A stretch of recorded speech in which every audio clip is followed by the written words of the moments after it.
although these are the group of words but not a sentence. Why is it not a sentence? Sir इनका meaning नहीं Because बन they रहा। are in not. Yes, क्योंकि sentence का मतलब ही होता है group of words which convey a complete sense. तो इस सेंस में हम देखें तो do not give any sense, ये कोई भी सेंस नहीं दे रहे हैं। That's why these are not sentences। फिर इनको हम sentences नहीं कहेंगे, ठीक है।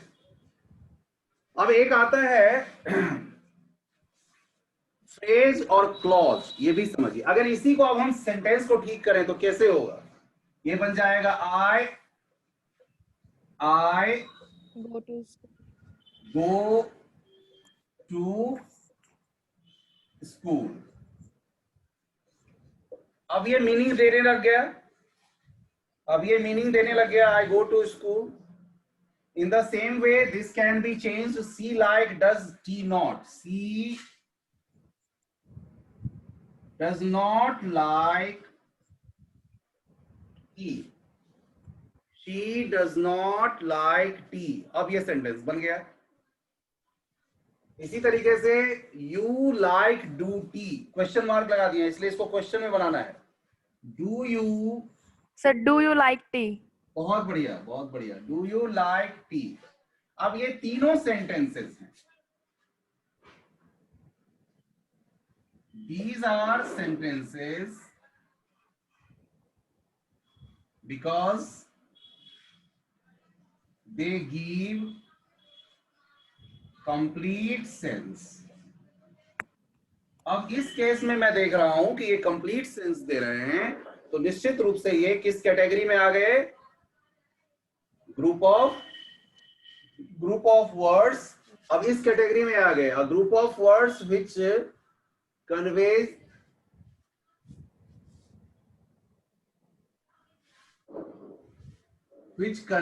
A complete sense. अब ये कंप्लीट सेंस देने लगे, इसलिए ये क्या है? These are sentences because they give complete sense.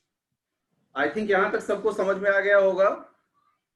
Revise कर लेंगे छोटे रिवाइज करेंगे, क्योंकि हमें सेंटेंस बहुत अच्छा लिखना आना चाहिए। दिक्कत क्या होती है कि आप सोचते तो हैं, हिंदी में आप सोच लेते हैं, लेकिन क्या दिक्कत होती है कि इंग्लिश में वही सेंटेंस फ्रेम नहीं हो पाता है। इस दिक्कत को हमें ठीक करना है, ये दिक्कत हमें ठीक करना है। धीरे धीरे करके करेंगे तो आराम से हम कर लेंगे, One minute, students, I am just searching.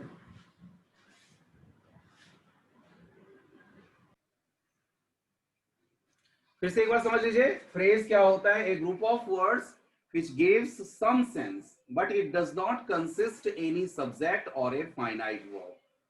ये सारे उस कैटेगरी में आ रहे हैं, बहुत सारे हैं, लेकिन ध्यान रहे कि उसमें कोई भी आपको किसी भी तरह का उसमें सब्जेक्ट एंड फाइनाइट वर्ब नहीं होगा, तब वो आता है इस कैटेगरी में, ठीक है। अब एक तीसरी चीज क्या होती है? फ्रेज हो गया, सेंटेंस हो गया, अब है clause. Rubbing this, may I rub this student?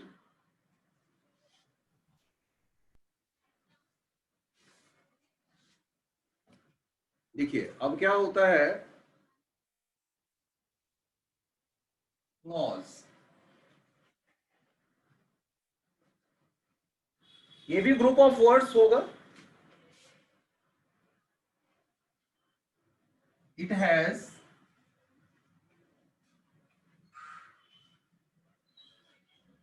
at least one subject and one finite verb। एक सब्जेक्ट और एक फाइनाइट वर्ब तो कम से कम इसमें होगा, एक सब्जेक्ट और एक फाइनाइट वर्ब तो इसमें होगा ही होगा, समझ रहे हैं? एक सब्जेक्ट और एक फाइनाइट वर्ब इसमें होनी चाहिए। तो अब देखिए, इट कैन बी,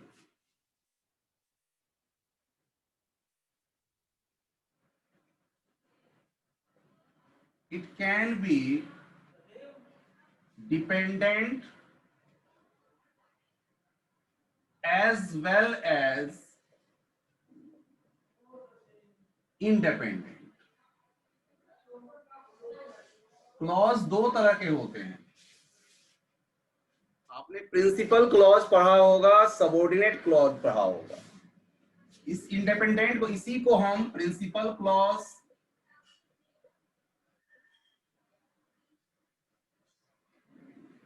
या मेन क्लॉज भी कहते हैं, और ये इंडिपेंडेंट क्लॉज भी इसलिए कहलाते हैं, इंडिपेंडेंट क्लॉज भी हैं ये।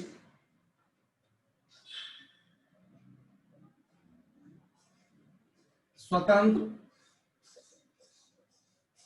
स्वतंत्र होते हैं ये, खुद अपनी मीनिंग देने के लिए सक्षम होते हैं, इनको किसी पर आश्रित नहीं होना पड़ता है अपनी मीनिंग को क्लैरिफाई करने के लिए। जबकि सबऑर्डिनेट क्लॉज जो होते हैं, सबऑर्डिनेट क्लॉज, एक और होता है कोऑर्डिनेट क्लॉज भी होता है, सबऑर्डिनेट क्लॉज जो होते हैं वो डिपेंड करते हैं, सबऑर्डिनेट क्लॉज या इसको डिपेंडेंट क्लॉज भी कहते हैं।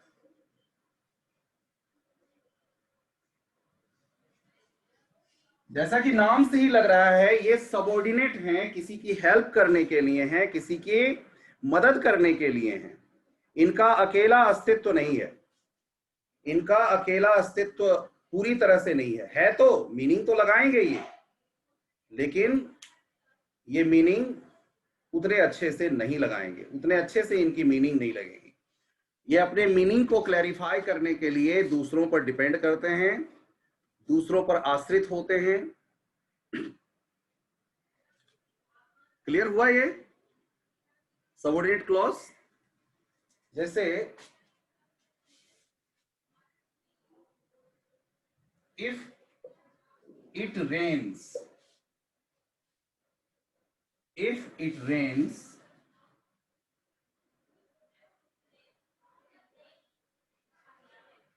we will cancel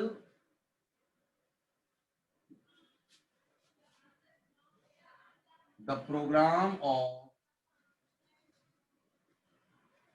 या we will cancel the picnic children। अब इसको समझिए थोड़ा, If it rains, we will cancel the picnic। अब इसके दो पार्ट हैं, सेंटेंस के दो हिस्से आपको दिखाई पड़ रहे होंगे। अब उन दो हिस्सों में खोजिए, अब उन दो हिस्सों में आप खोजिए कौन कौन सी चीजें आपके पास है, कौन कौन सी क्लॉजेस आपके पास है। You can easily find them, you can easily find them। मिल रहा है बेटा? अब इसमें बताइए एक एक करके कौन सा प्रिंसिपल क्लॉज है और कौन सा सबऑर्डिनेट क्लॉज है।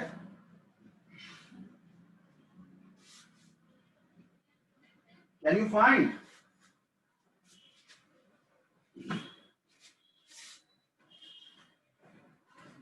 बेटा मिल रहा है प्रिंसिपल क्लॉज, सबऑर्डिनेट क्लॉज?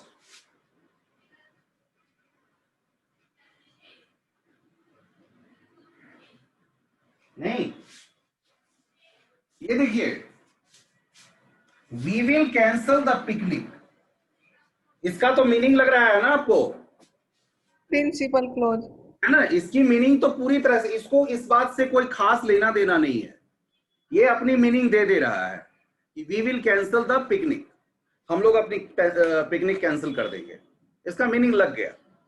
लेकिन अगर सिर्फ इतने हिस्से की बात करें, इफ इट रेन्स, अगर हम इतने हिस्से की बात करें, इफ इट रेन्स, इसका मीनिंग बनेगा अगर बारिश होती है, अगर बारिश होती है, बरसात होती है, तो कहीं ना कहीं हमें लगेगा कि हमारा मीनिंग कहीं ना कहीं लैक कर रहा है, हम कहीं ना कहीं इस सेंटेंस में कुछ मिस कर रहे हैं और इसलिए हमें मीनिंग समझने में दिक्कत हो गई। तो मीनिंग कब क्लियर होगा? ये मीनिंग तब क्लियर होगा जब ये इसके साथ जुड़ जाएगा, और इसके साथ जुड़ते ही इसकी मीनिंग कंप्लीट हो जाएगी। इफ इट रेन्स, अगर बारिश होती है, we will cancel the picnic, तो हम लोग पिकनिक को कैंसिल कर देंगे। Clear students? समझ में आया? आज दीपशिखा भी ज्वाइन की हुई है। दीपशिखा, हाँ जी, हाँ जी सर। मुझे लगता है पहली बार तुम ज्वाइन की हो बेटा, है ना? हाँ जी सर। Yes sir. फिर भी आप ज्वाइन किया करो जब जब रहे। 4 दिन आपकी क्लासेस अभी होती है, और देखो, इफ गॉड विल्स, ठीक है sir. God wills, we will be together. 21 तारीख के बाद से होगा तो क्लासेस फिर लगने लग जाएगी, है कि नहीं? तो गौर से समझिए इसको हाँ अच्छे से। जी। ये मेन क्लॉज है, मेन क्लॉज, क्योंकि इसका मीनिंग कंप्लीट है और ये अपने मीनिंग के लिए इस पर डिपेंड कर रहा है, इसलिए ये सबऑर्डिनेट क्लॉज कहलाता है। सबऑर्डिनेट क्लॉज कहलाता है। ये इसका हेल्प करने के लिए, इसका अकेला अस्तित्व नहीं है। अगर इसको अपने अस्तित्व की तलाश करनी होती है तो ये डिपेंड करता है दूसरों पे, और जब दूसरे के साथ इसकी मीनिंग जुड़ जाती है तब जाके ये कंप्लीट होता है, तब इसकी मीनिंग कंप्लीट होती है। ठीक है बेटे?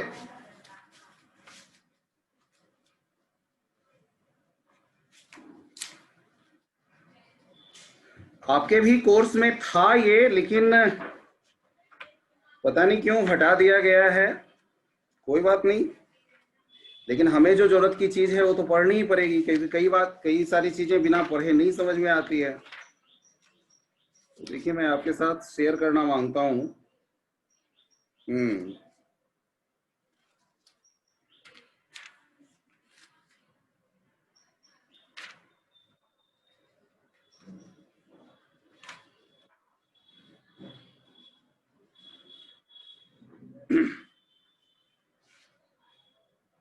तो अभी हम इसकी ज्यादा डीप में नहीं जाते हैं बेटा, क्योंकि अभी हमने थोड़ी से जो मेन पॉइंट्स है, हम मेन पॉइंट्स को डिस्कस करना चाहते हैं कि वो मेन पॉइंट्स कुछ और है।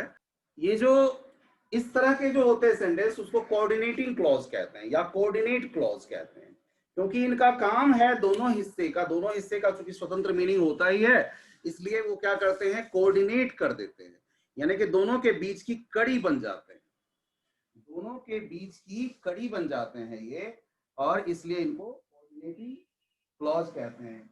और जिन कंजंक्शन से इनको जोड़ा जाता है, जिन कंजंक्शन से इनको ऐड किया जाता है, उसको कहा जाता है कोऑर्डिनेटिंग कंजंक्शन। तो कोऑर्डिनेटिंग कंजंक्शन समझने के लिए आपको एक वर्ड में बताता हूं, शायद पहले भी सुना होगा, perhaps you might have heard, fan voice. Fan voice, fan voice नाम से अगर आप देखेंगे तो, मे आई रब दिस स्टूडेंट्स? मैं रब कर दूं इसको? Yes, sir. Okay.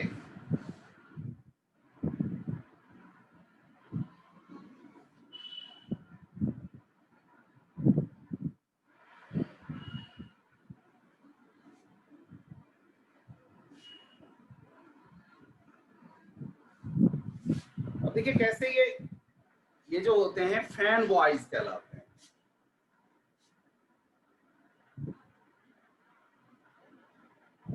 Coordinate conjunctions, इसके लिए याद रखिए फैन वॉइस।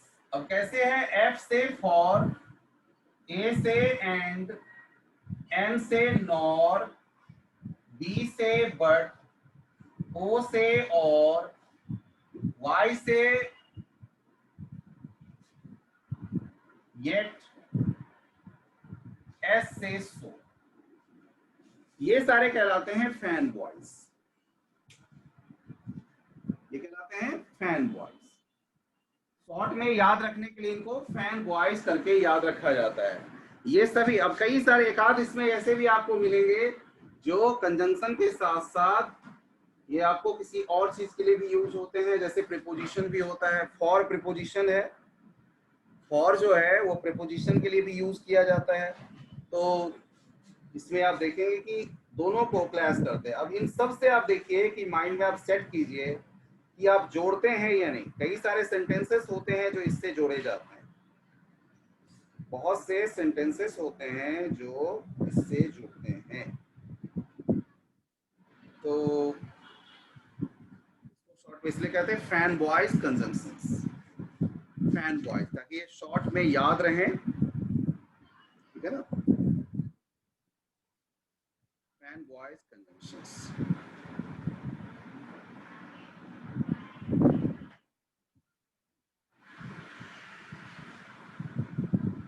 देखिए अब सबका एक एक एग्जांपल और मैं आपके साथ शेयर करना मांगता हूं या शेयर करना चाहता हूं।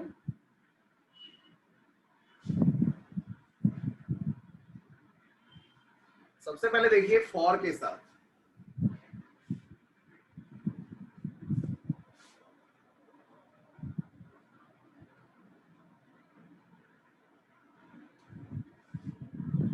सबसे पहले फॉर यहाँ पे प्रीपोजिशनिंग कारण के लिए यूज किया जाता है। जैसे देखिए वी लिसन्ड ईगरली, यानी हमने बड़े ध्यान से सुना। For he brought news of our families, हमने उसे बड़े ध्यान से सुना। यहाँ पे फॉर किस लिए यूज किया गया? रीजन के लिए। कारण क्या था? उसको ध्यान से सुनने के पीछे क्या रीजन था हमारा? क्योंकि उसने हमारे फैमिली का न्यूज लाया था, ठीक है। Next, and she didn't speak to anyone,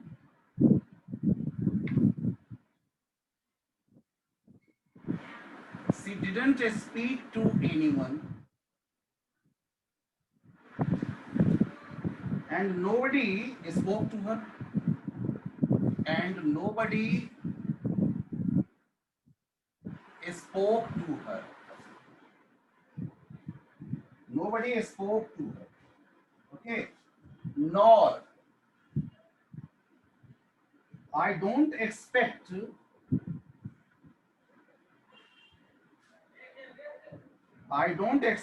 children to be rude.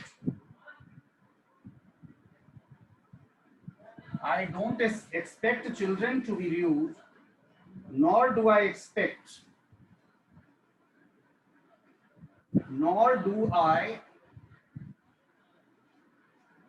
expect to be disobeyed.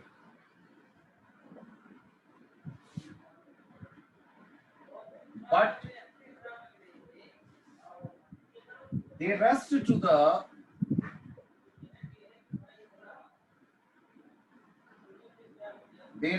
the hospital.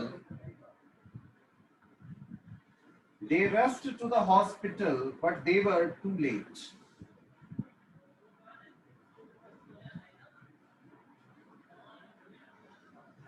But they were too late. Then or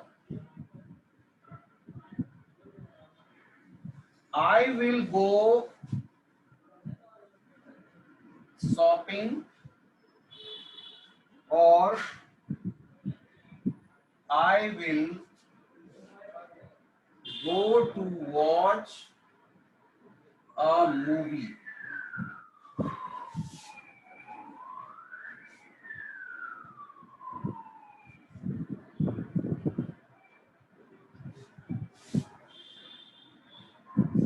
And yet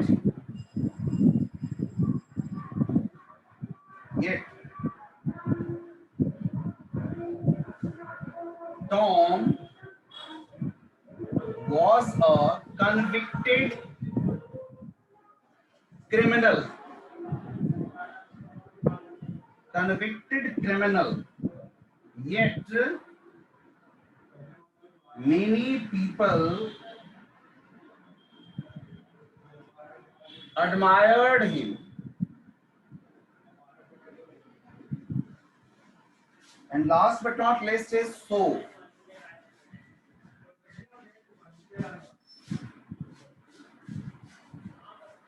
I was feeling hungry, so I made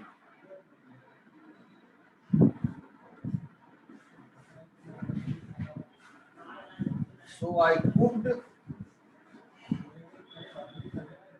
myself a sandwich.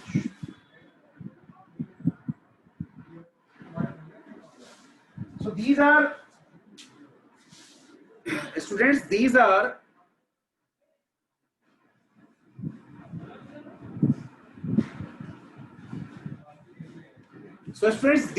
the clauses. These are the coordinate conjunctions. Especially we say fan boys. Especially we say them fan boys. इसलिए इनको fan boys के नाम से जानते हैं, fan boys के नाम से, और fan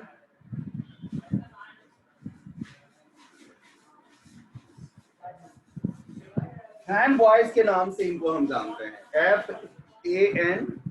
We listened eagerly for he brought news of our families. हमने बड़े ध्यान से उसको सुना क्योंकि वह मेरे परिवार का न्यूज लाया था. And she didn't speak to anyone and nobody spoke to her. उसने किसी से बातचीत नहीं की और उससे भी किसी ने बातचीत नहीं किया. I don't expect children to be rude, nor do I expect to be disobeyed. ना तो मैं चाहता हूं कि चिल्ड्रन rude बने और ना मैं आशा करता हूं कि वो डिसओबे करें, यानी कि आज्ञा का पालन न करें. They rushed to the hospital but they were too late. वो हॉस्पिटल तो पहुंचे लेकिन काफी देर हो चुकी थी. फिर और, इसका मतलब यह है चॉइस के लिए और का यूज करते हैं. I will go shopping or I will go to watch a movie. Yet Tom was a convicted criminal. Tom जो है convicted criminal था. फिर भी yet का मतलब क्या हो गया? फिर भी many people admired him. कई सारे लोग उसको क्या करते हैं? प्रशंसा उसकी करते हैं. So I was feeling hungry. मैं भूखा महसूस कर रहा था, भूख महसूस कर रहा था. So I cooked myself sandwich. इसलिए मैंने खुद से सैंडविच बनाया.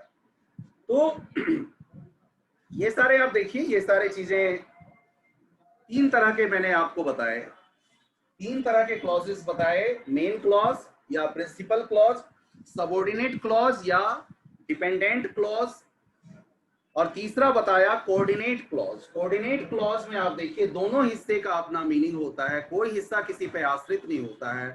No part is dependent on others. दोनों पार्ट का अपना क्लियर मीनिंग है. और है तो कंजंक्शंस तो और भी सारे, बहुत सारे, there are many conjunctions, but I have described you these FANBOYS conjunctions. अब जो चीज हम लेके चले थे कि आप लोगों के साथ वो शेयर करने वाली बात थी, वो थी कंडीशनल्स, जो बहुत जरूरी होता है और कई बार हम लैक करते हैं, समझ नहीं पाते हैं, गलतियां होती हैं और उन गलतियों में हम बस बढ़ते चले जाते हैं. तो देखिए हम कहाँ पे, time is running short, still I can discuss one thing. So I am rubbing this, students.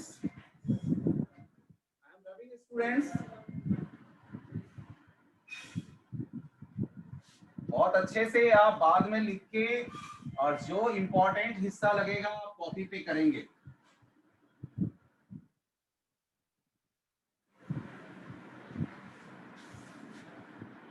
See guys,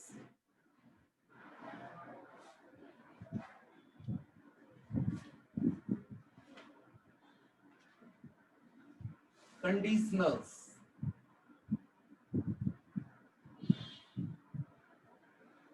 देखिए इससे साफ है ये कंडीशन वर्ड से बना है, क्योंकि कंडीशन का क्या मतलब होता है, देखा होगा आपने, कई सारे फॉर्म वगैरह पे लिखा मिलता होगा कंडीशन अप्लाई. देखा है बच्चों, कंडीशन Yes, sir. है ना, इसका क्या मतलब है, और हिंदी में भी लिखा रहता है शर्तें लागू। इसका मतलब हुआ कि कंडीशन का मतलब है शर्त, यानी ये जब चीज पूरी हो जाएगी, जब तक ये बातें पूरी नहीं होगी तब तक दूसरी चीजें नहीं हो सकती है। दैट इज कॉल्ड कंडीशन, शर्त। शर्त, तो वही शर्त वाला सेंटेंसेस ये होते हैं। और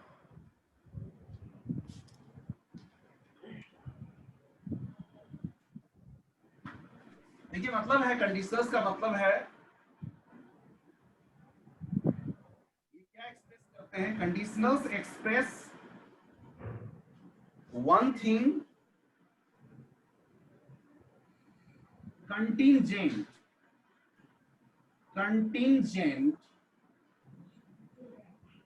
on something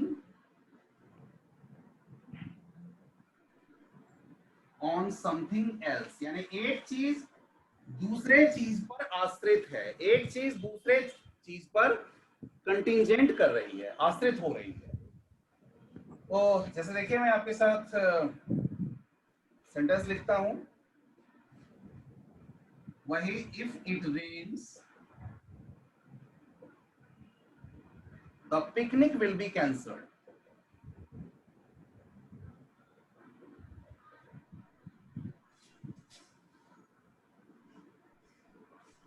picnic will be cancelled, अगर बारिश होती है, ये हिस्सा समझ में आपको आ गया होगा, ये सबऑर्डिनेट क्लॉज है और ये हिस्सा मेन क्लॉज है। I don't find any doubt, मुझे लगता है कोई डाउट होगा। अब है इंपैक्ट, इसका इंपैक्ट कहां है, इंपैक्ट, प्रभाव, इंपैक्ट का मतलब होता है प्रभाव। Impact of main clause, impact of main clause is conditional on the dependent clause.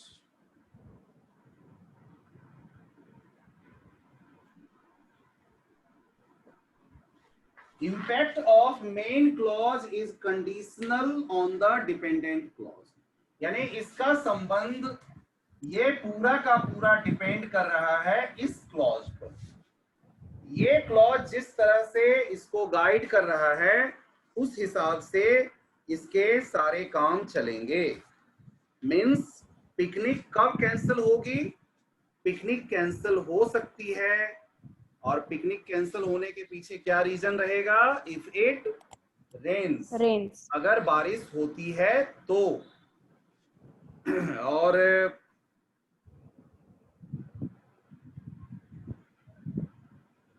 इससे ज्यादा आज